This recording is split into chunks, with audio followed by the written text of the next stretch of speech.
본시의 저자와 배경에 대해 알려져 있지 않지만 바벨론에서 귀한 후 출애굽의 위대한 역사를 후손들에게 알려줌으로써 낙심치 말고 힘찬 용기로 새 삶을 살 것을 촉구하는 시가 본편입니다. 그 내용은 출애굽 당시에 만물 가운데 나타난 하나님의 권능과 능력에 대한 찬양과 감사시입니다. 시인은 성령의 감동을 받아 하나님께 찬양과 감사를 드리고 있습니다. 이들은 선조들이 출애굽한 사건을 다시 한번 생각해 보고 있습니다. 이 사람들은 당시의 사람들은 언제 시대적 배경을 가지고 했냐면 바벨론 포로에서 70년 만에 돌아온 뒤에 다시 자기의 선조들이 출애굽한 사건을 회고하면서 이 출애굽이나 바벨론은 모두가 양대 사건이 동일하게 하나님의 은혜로운 사건이었다. 하나님의 은혜로 구출되고 하나님의 은혜로 귀환하게 되는 이런 사건이었음을 오늘 회고하고 있는 겁니다. 그래서 모두가 하나님의 은혜였다. 은혜로 구원받았고 은혜로 출애굽했고 은혜로 바벨론에서 귀환하게 됐다. 오늘 여러분과 저의 구원이 하나님의 은혜로 받았음을 믿으시면 아멘 합시다. 우리의 어떤 대가나 공로로 받은 게 아니라 하나님의 은혜로 받았다는 거예요. 하나님의 기쁘신 뜻 가운데 여러분을 하나님의 자녀로 인쳐주셨고 하늘의 백성으로 삼아주셔서 우리는 모두가 하나님의 선물, 은혜로 구원받은 줄로 믿습니다. 지난 한 주간 12사단 가서 군종사병 집체교육 주강사로 집회를 하고 금요일 날 돌아오는 길에 우리 팀들이 한계령을 넘어서 그리고 강릉에 있는 장로님 집들이 하는데 초청을 해서 주문진 갔다가 이렇게 해서 돌아서 오는데 제 아내가 옆에 타서 그러더라고요. 한계령을 굽이굽이 내려오는데 제가 갑자기 손을 잡았어요. 옆에 딴 아내가 그날따라 나무도 생기도 떴고 아내도 예뻐 보이더라고요. 그래서 손을 딱 잡아더니 왜 그러냐고 그러더라고요. 그냥 좋아서 그랬어요. 아니, 이 무뚝뚝한 신랑이 안 잡던 손을 잡으니까 이상한가 봐요. 죽을 때가 됐나, 남자가 맘대로하면 죽는다는데. 그러면서 하는 얘기가 성은이 망극해요 그러더라고. 왜? 그랬더니 당신 만난 게 그렇다는 거예요. 그래서 하나님 은혜로 이렇게 우리가 목회하면서 행복하게 살게 된 거 성은이 망극하다고 그래서 하나님께 성은이 망극하지 그건 당연하고요 그러더라고. 그런데 이 여성들 보니까 옆에 있는 남편들에 대해서 성은이 망극하다는 표정이 아니에요. 어쩌다가 이런 인간 만나가지고 내 신세가 이 꼴이 됐는지 꼭 그 표정 같은 느낌이 오해하기 딱 맞는 표정을 몇 사람이 짓고 있는데 그렇습니다. 하나님 은혜예요. 우리가 사랑의 마음 가지고 사랑의 눈을 가지니까 한계령을 드라이빙 하면서 내려오는데 내 아내 손을 잡아주고 싶더라니까. 정면으로 보면 좀 그런데 옆모습으로 보니까 너무 예뻐 보이는 거야.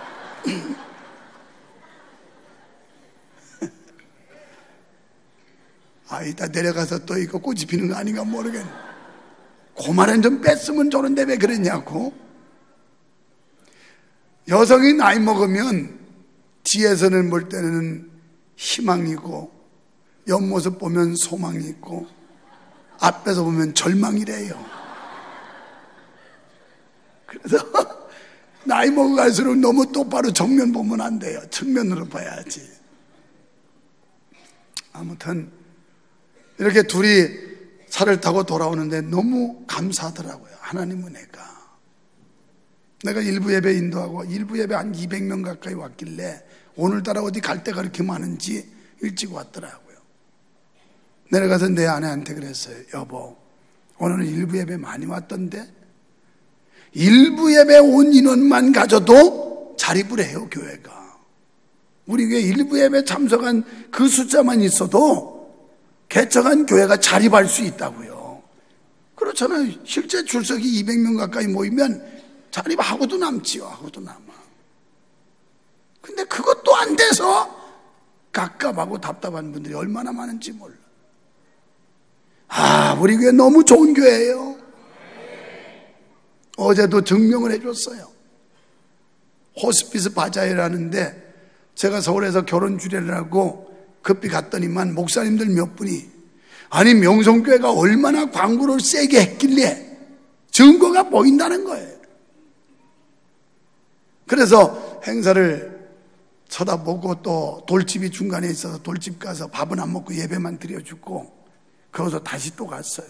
격려하느라고. 그러면서 마치고 올 때 우리 사모님이 그래요. 참 우리 교회 성도들 좋은 사람들이라고. 순수하기도 하고 순종도 잘하고 응집력도 있고 결집력도 있고 이게 교회 저력이에요. 저력. 할렐루야. 그 생각하니까 얼마나 하나님의 은혜가 성은이 만극한지. 감개무량이야. 감개무량. 이스라엘 백성들이 출애굽을 했고 70년 바벨론 포로에서 귀환했을 때 이들은 감개무량할 수밖에 없었어요. 오늘 사랑하는 성도 여러분, 여러분과 제가 구원받은 이 은혜, 영원히 지옥과 마땅한 우리가 하나님의 사랑과 예수님의 십자가의 대속의 은혜로 구원받은 게 감개무량하게 느껴져야 될 텐데, 이게 구원의 은총, 구원의 감격이에요. 여러분, 이 구원받은 은혜, 하나님이 나를 사랑해 주신 거, 이 본편에서 이스라엘 백성들이 자기들이 바벨론에서 귀환한 뒤에 자기 선조들이 출애굽한 사건과 이것을 대조하면서 이 모든 일이 하나님의 은혜였다, 이렇게 찬양하고 있는 거예요. 여러분, 이스라엘 민족은 원래 노예 민족이 아니었어요. 아시는 대로 요셉이라는 아들이 형들의 미움을 받아가지고 애굽으로 팔려가죠. 그런데 이스라엘에 기근이 왔어요. 그래서 아들, 큰아들, 둘째 아들 2명 보내가지고 양식을 사오라고 보냈는데 거기서 맞닥뜨린 게 누구냐면 자기들이 미워서 팔았던 요셉이라는 동생을 만나게 돼요. 그래서 결국은 그 일가족이 이주를 하게 됩니다. 국빈 대우를 받으면서 애굽으로 이주를 했는데 시간이 가고 정권이 바뀌면서 그만 이들이 노예가 돼버린 거예요. 그래서 430년 동안 애굽에 종살이를 하죠. 근데 그 종살이 할 때 이들은 정서적으로나 문화적으로 애굽 사람들과 하나 될 수가 없는 거예요. 뿐만 아니라 이 사람들에게 있어서 언어도 같이 통용할 수가 없는 겁니다. 이렇게 차이 나는 민족이었어요. 애굽 사람과 이스라엘 사람들이 차이가 있었습니다. 그래서 오늘 1절에 보시면 야곱의 집안이다 하는 말씀을 하는데 이건 하나님의 약속된 선민이라는 뜻입니다. 이스라엘 백성들은 하나님의 약속된 선민이었어요. 마찬가지로 영적으로 우리는 하나님의 약속된 선민이에요. 하나님의 선택받은 하늘의 백성이요 하나님의 자녀임을 믿으시면 아멘 합시다. 그런데 그들은 하나님을 떠나서 오래 살면서 믿음이 점점 시들어지기 시작했어요. 그래서 한때는 그들이 뭐라고 고백하냐면 시편 11절과 13절에 보면 하나님은 우리를 잊어버리고 보지 않으신다, 감찰하지 않으신다, 하나님은 우리를 알지도 못하신다. 그래서 자기들이 이렇게 고역에 시달리면서 애굽에서 종살이 않을 때 하나님이 떠난 것 같고 하나님이 모르시는 것 같고 도대체 하나님이 무관심이고 자기들을 버린 것 같은 이런 느낌이 됐어요. 여러분 그럴 때 있지 않습니까? 인생 살면서 믿음 생활 하시는데 하나님이 계시다면 과연 아니 내 삶을 왜 이렇게, 우리 가정을 왜 이렇게, 내 인생에 왜 이런 순환과 역경과 고난을, 하나님이 날 버렸나? 하나님이 날 잊어버리셨나? 아니면 하나님이 모르시는가? 이런 의구심이 들 때가 있죠. 그러나 하나님은 미가서 7장 10절에 보면 다 아신다고 그랬고 뿐만 아니라 시편 10편 14절에 보면 감찰하신다고 그랬어요. 다 아시고. 또 에스겔 35장 12절에 우리의 언어를 들으신다고 그랬어요. 우리의 말소리 다 들으시고 우리의 형편을 다 감찰하고 계시고 다 하신다는 거예요. 하여튼 여기서는 아주 천사처럼 앉았지만 집에 가가지고 부부가 앉아가지고 우리 교회 말이야, 우리 목사님 말이야, 마음에 안 들어가지고 어쩌고저쩌고 하는 거 다 들으신다는 거예요. 다들 믿으시면 아멘 합시다. 여러분, 하나님이 듣는다니. 우리 조상들은 얼마나 지혜로웠냐면 이런 얘기했어요. 뒤에서 작당 못하게 하려고 낱말은 새가 듣고 반말은 쥐가 듣는다. 우리가 은밀한 중에 아무리 속닥거려도 다 듣는다. 비밀이 없다. 작당하지 말아라. 이래서 글쎄 우리 선조들은, 우리 조상들은 예수도 안 믿는데도 성경적으로 얘기를 했더라니까.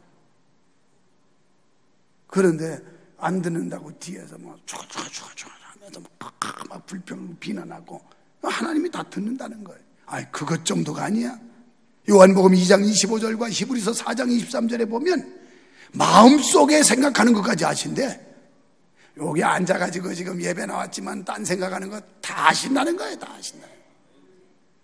하나님 깔보지 마세요. 하나님 우습게 여기지 마세요. 다 우리의 중심에 지금 여러분 마음속에 무슨 생각하는 것까지 아신대요. 믿어주시면 아멘 합시다. 만약 이런 하나님이 아니라면 그분은 무능한 하나님이에요. 무지한 하나님이에요. 우리가 하나님을 고백할 때 전지 전능 이런 얘기를 해요. 이 말은 그분은 모르시는 게 없다는 거예요. 뿐만 아니라 그분은 능치 못할 일이 없다는 거예요. 이런 하나님을 믿으시면 아멘 합시다. 우리가 하나님 앞에서 말하고 하나님 앞에서 행동하고 하나님 앞에서 생각하고, 그러므로 때가 되면 악인에 대하여 낱낱이 갚으신다고 시편 50편 21절에서 말씀하시면서 그 백성을 구출하실 것이라고 하셨어요. 또 2절의 말씀은 문자적 의미로는 그들이 가나안에 정착하였을 때 유다 지파의 영역에 하나님의 성전이 건립된다라는 뜻입니다. 여호와께서 계시는 곳이 된다는 뜻이에요. 그러니까 이스라엘 모든 지파는 하나님이 지배하시는 영토가 된다는 뜻입니다. 우리가 영적으로 이스라엘 지파 중에 하나인 우리 믿는 사람들은 하나님의 지배, 하나님이 다스리는 영토, 하나님의 간섭 속에 하나님의 인도함을 받으며 살아야 된다는 겁니다. 그 결과 이스라엘 전체는 하나님의 것이 되었고 하나님께서 지배하시는 곳이 된다는 말씀입니다. 여기서 성소란 하나님이 거하시는 집이에요. 하나님이 택한 백성은 하나님의 지상 집이 되시는 줄 믿습니다. 인간의 최고 가치는 하나님의 형상으로 지음받았고 하나님이 거하시는 곳이라는 사실이에요. 신약에서 그러니까 오늘날도 동일하다는 사실입니다. 우리가 누굽니까? 하나님이 거하시는 전이라는 거예요. 그래서 고린도전서 3장 16절로 17절에 보면 함께 할까요? 시작. 너희가 하나님의 성전인 것과 하나님의 성령이 너희 안에 거하시는 것을 알지 못하느뇨? 누구든지 하나님의 성전을 더럽히면 하나님이 그 사람을 멸하시리라. 하나님의 성전은 거룩하니 너희도 그러하니라. 하나님이 거룩하니 너희도 그러하니라. 우리 마음을 거룩하게 해야 되고 우리가 모이는 이 교회도 거룩하게 해야 될 줄 믿습니다. 여러분, 하나님이 거하시는 자는 깨끗해야 합니다. 더러운 사상을 가지고 더러운 생활을 하면서는 하나님을 모실 수가 없어요. 성소란 하나님 자신과 뜻을 나타내는 곳입니다. 이스라엘 영토란 이스라엘이 하나님의 왕국이요 하나님께서 다스리시는 나라라는 뜻입니다. 그렇습니다. 하나님은 온 우주를 만드셨고 다스리시는 분이신 줄 믿습니다. 교회와 세상의 다른 점이 뭘까요? 교회는 하나님의 다스림을 인정하고 세상은 하나님의 다스림을 부정하고 거스르는 게 세상이에요. 그러니까 여러분 어렵게 생각할 거 없어요. 여러분이 하나님의 다스림을 받으면 하나님의 백성이고 하나님의 다스림을 거역하고 자기 의지, 자기 검은, 자기 고집, 자기 생각대로 하면 그 사람은 세상에, 교회는 나와 있지만 아직 세속적인 사람이다 하는 겁니다. 이런 점에서 하나님의 영토란 하나님의 주권적인 통치가 있는 곳을 하나님의 영토라고 그러는 거예요.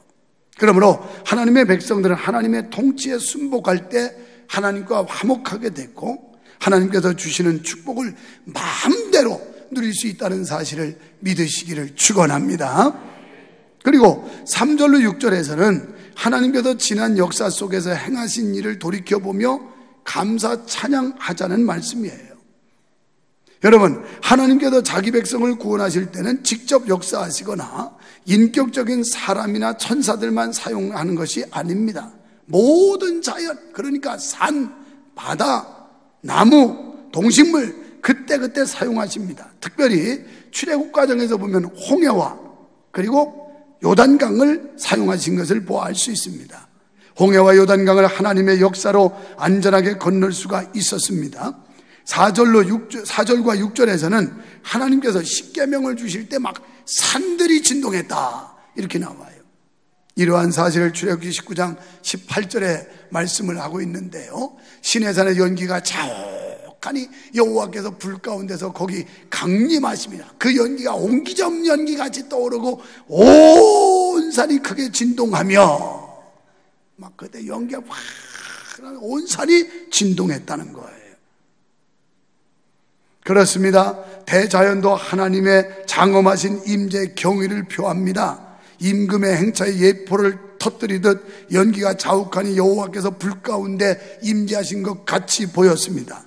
산들이 진동할 때 산들의 모양이 수양이나 어린 양이 뛰노는 것 같이 보였습니다. 이렇게 자연을 인격화, 의인화시킨다면 자연이 고대하는 것이 무엇일까요? 로마서 8장 19절로 20절 말씀대로 하나님과 인간이 바른 관계를 갖기를 원하는 게 자연들까지도 원한다는 거예요. 하나님께서 자기 백성과 언약을 맺고 그것을 선포할 때 얼마나 기쁜 일입니까? 또 다른 영적 의미는 세상의 크고 작은 나라의 백성들이 그리스도의 구원을 보고 기뻐 춤추게 된다는 거예요. 시인은 지금 역사 속에서 하나님께서 행하신 구원의 사건들을 회상하고 있습니다. 홍해의 그 많은 바닷물이, 요단강에 넘치는 강물이, 시내산 주변에 크고 작은 많은 산들이 자기 위치를 지키다가 하나님의 명령이 떨어지니까 그대로 순종했다는 거예요. 크고 작은 산들, 강물과 바닷물들, 이것들이 자기 자리를 다 지키고 있다가 하나님의 명령이 떨어지니까 세상의 자연 만물까지도 순종했다는 거예요. 그런데 믿는 사람들, 하나님의 백성이라고 하는 우리가 하나님의 명령에 불순종하면 되겠습니까? 그 내용이 홍해 바닷물이 갈라져 큰 길을 내주었고 넘치는 요단 강물이 큰 길을 내주었습니다. 자연도 자기 위치에서 하나님의 역사에 순종하고 찬양했습니다. 하물며 하나님의 형상으로 지음받은 사람이 하나님의 역사를 보고 어찌 감사 찬양하지 않을 수가 있겠습니까? 오늘 우리도 힘껏 하나님께 찬양과 영광을 돌려야 할 줄 믿습니다. 그리고 7절 8절은 하나님은 역사의 주권자라는 사실을 말씀하고 있어요. 로마서 9장에서 보면 이스라엘은 하나님 역사의 견본으로 부여주셨다 이렇게 나와요. 그러니까 이스라엘 백성은 하나님 역사 견본이라는 게 견본, 샘플의 모델이에요. 모델. 우리가 어떤 회사나 공장에서 물건을 만들면 샘플을 선정해서 보내잖아요. 이게 우리 회사에서 만드는 샘플입니다. 보시고 평가하시고 써주십시오 이러잖아요. 하나님께서 그 많은 백성 가운데 이스라엘 백성들을 샘플로, 견본으로, 모델로 선정을 해서 그들을 통한 하나님의 역사, 그들을 인도하시는 하나님의 인도하심, 그리고 그들을 보호하시는 하나님의 능력, 이런 것들을 통해서 하나님을 알라는 거예요. 하나님을. 그래서 이스라엘 백성들이 견본으로, 모델, 샘플로 선택이 됐는데요, 오늘 7절 말씀에 보면 땅이여 이렇게 나와요. 땅이여. 여기서 땅이여라고 하는 히브리어는 아레츠라는 말입니다. 그런데 이 아레츠라는 단어에 관사가 붙으면 진짜 땅을 말하는 겁니다. 그런데 관사가 붙지 않으면 이것은 사람을 뜻하는 거예요. 사람.